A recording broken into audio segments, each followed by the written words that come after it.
Tension's still very much high on the campus. I'd say a rough estimate of maybe 200, possibly 250 students and protesters at least. As you can tell behind me, there's some people protesting, there's some people on top of trucks and cars in a call and response fashion. 9 months after the Palisades fire, residents are still reeling from all of the destruction that was left behind to their homes and to their businesses. The rest of the week, we're expecting heavy rainfall in the morning and evening times. It's all about location, location, location. Many films are shot in Los Angeles, and having this campus has its perks. Is there anything on the day-to-day basis that you're really concerned about? And with the new administration coming in, what are some changes that might be affected in how we engage with climate discussions or how we look toward the future? Come by for some complimentary hot chocolate, some wonderful music, excellent vibes, and indulge in this part of the time of the year that makes it my favorite.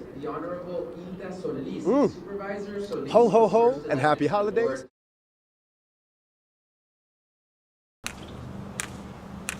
He's only been completely blind since his early 40s, but all his life, USC alum Roy Payan has advocated for those with disabilities. I'm fighting for the rights of people to have the proper accommodation in school, not only for those who are blind, people who are in wheelchairs, people who use walkers, people who have neurodivergence. We all deserve accommodations. In 2021, he sued Los Angeles community colleges, accusing them of denying blind students equal access to learning programs.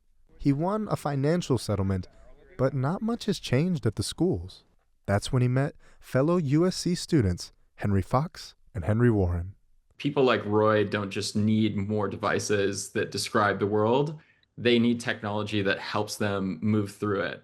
While in the Ivan and Young program, the students invented something called Sidekick. So Sidekick is an accessibility-first AI platform that delivers unprompted guidance, enabling low-vision users to understand and interact with their environment. According to the CDC, there are roughly 7 million people in the U.S. with vision impairment, 1 million of which are legally blind.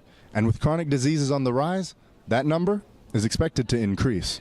Payan, who is among those statistics, has been testing out Sidekick for the last year. Hey, Sidekick, can you give me walking directions to Tommy Trojan?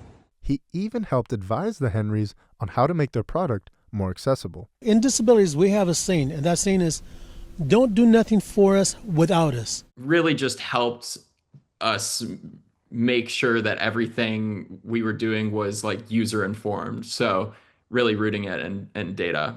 With that data, they made different versions of Sidekick and eventually built a product that they're proud of. It really feels amazing. You can sleep at night knowing that you're working on something that people have expressed a want for. Part of Henry and I's mission is to show that we can make better things if they are built with accessibility in mind. For Annenberg Media, I'm Malcolm Caminero.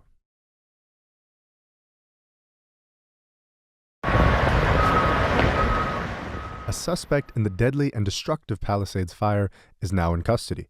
Federal authorities in Los Angeles announced the arrest of 29-year-old Jonathan Rinderneck of Melbourne, Florida, earlier today. Investigators say he started a brush fire in the early hours on New Year's Day, soon after finishing his shift as an Uber driver.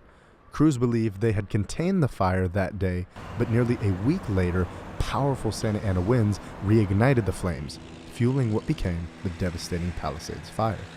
Investigators say they have video of the suspect at the scene, as well as ChatGPT images generated by Rinderneck that depict cities on fire. 12 lives were lost as a result of the Palisades fire. In total, more than 23,000 acres burned and about 6,800 structures were destroyed in the Palisades and Malibu areas.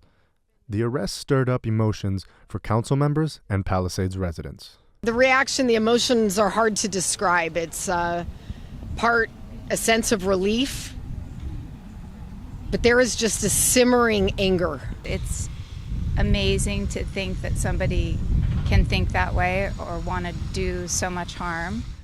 Burned businesses, empty lots, and piles of debris can still be found around the Palisades. This morning's arrest of a potential suspect of the Palisade fires 9 months after the start of the fires left residents and business owners reeling about the destruction that was left behind.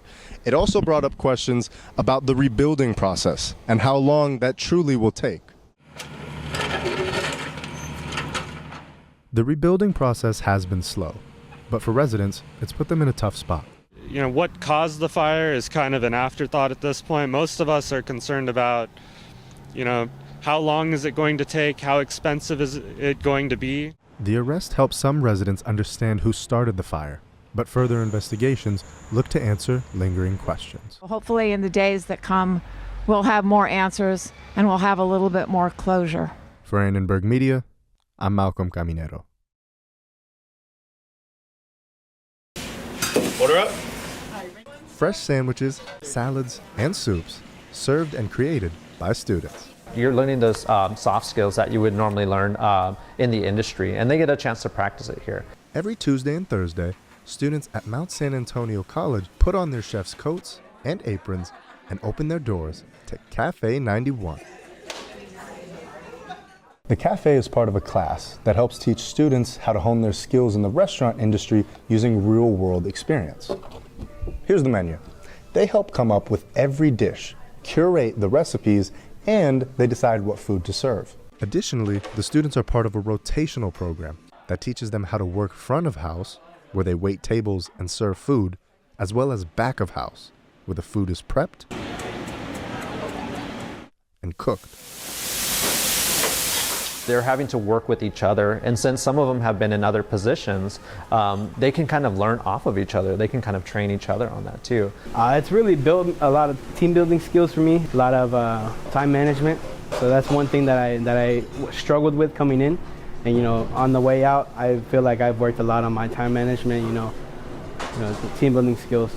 A lot of what we do is to serve people and give them an experience. It is always great to see a smile on their face of like, you made that? That's crazy. Wow, that's so amazing. And it just helps me drive forward to keep going. The restaurant opened last month and will operate until December 4th of this year. It is a classroom, the students are here to learn. So we just like to keep that warm, welcoming environment, be understanding with the students. We don't want to put too much pressure on them, but we do want them to feel that real world experience. There are lots of culinary schools that'll cost thousands of dollars. This is the only community college cooking school where you graduate with a degree and a recipe for success. For Annenberg Media, I'm Malcolm Caminero.